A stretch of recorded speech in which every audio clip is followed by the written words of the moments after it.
গৱেষক তেখেতে লিখিছে।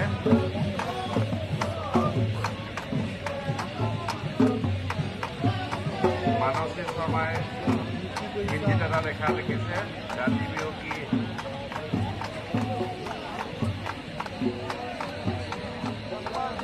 অনমোল পৰম্পৰা। মানসী শৰ্মা নামেৰে লিখিছে হিন্দীত।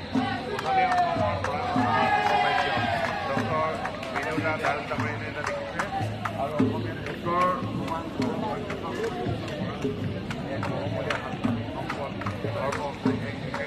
বিশ্লেষণাত্মক অধ্যয়ন ডক্টৰ হৰিতা ৰমন হাজৰিকা ডাঙৰীয়াই লিখিছে। আৰু ইয়াত আকৌ এটা হিন্দী ইংলিছৰ এটা লেখা আছে, তাৰ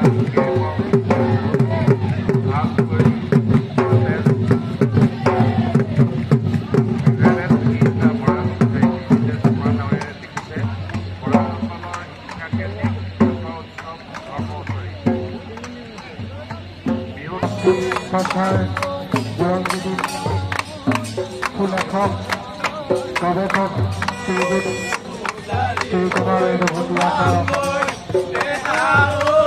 নিমন্ত্ৰণ জনাইছিলোঁ আৰু তেখেতে আমাৰ মাজত আমাৰ নিমন্ত্ৰণ ৰক্ষা কৰি আমাৰ মাজত উপস্থিত হৈছেহি। আৰু আন কলা সংস্কৃতিৰ চহকী পথাৰখনত পৰিচালক তেখেতে বহু সময়ত কৰ্ম কৰি আহিছে। তেখেত হ'ল আমাৰ সকলোৰে শ্ৰদ্ধাৰ শ্ৰীযুক্তা জয় গোস্বামী বাইদেউ। তেখেতকো আমি এই ৰাতি বিহুৰ উদযাপন সমিতিৰ তৰফৰ পৰা আমি সম্বৰ্ধনা জ্ঞাপন কৰিবলৈ নিমন্ত্ৰণ জনাইছিলোঁ। তেখেতে আমাৰ উপস্থিত হৈছে আৰু কোনো কথা নাই চিনাকি কৰি দিবলৈ বিচাৰিছোঁ।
বৰ্ণিল আপোনাৰ জ্ঞান চৰ্চা আৰু গুৰু ব্যক্তিত্বৰ স্বৰ্ণিল পৰিধি।